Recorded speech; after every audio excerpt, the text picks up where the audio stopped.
We know that stars are basically giant balls of hot gas, mostly hydrogen, with some helium and traces of others.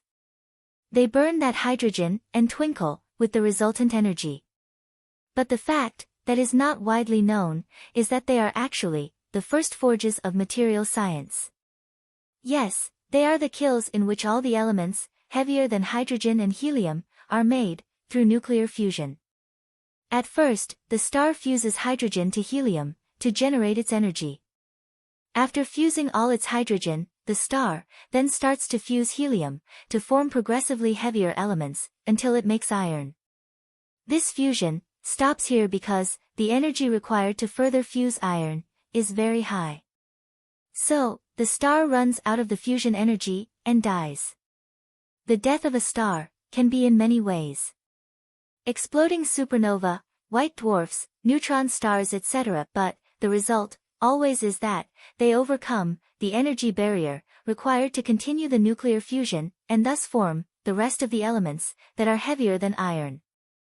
Still, a couple of elements from the periodic table seems to be missing, which are then formed when the cosmic rays bombard some of the already formed elements.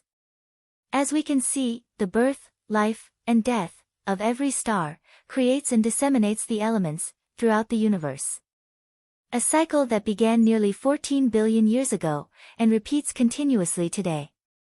There are two key takeaways from this milestone. 1. Till date, we humans are able to only use the end products from here. Except for some fringe works on the heavier side of the periodic table, our material science cannot do this. We, so far, cannot take an element and convert it into another. Yes, there are myths and urban legends about alchemists who can convert lead to gold, but it's not done, or taught, out in the open yet. That's why this is an important milestone for our quest.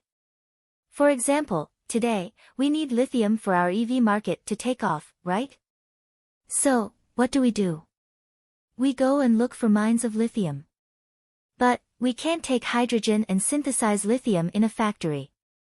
That's where we are with our material science today. The stardust is as fundamental as we can go. The next key takeaway is that, in our material science practice, there are a few of those elements which gets used, and consequently studied, in that same fundamental form till today. Example, carbon, silicon and metals like iron, copper, aluminium etc. They have sparked their own material science disciplines, like metallurgy, electronic materials, nanomaterials etc. So, what about the other elements? How are they getting used? That's where things get interesting.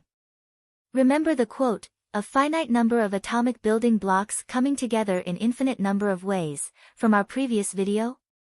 Yes. That's what happened next, our third milestone.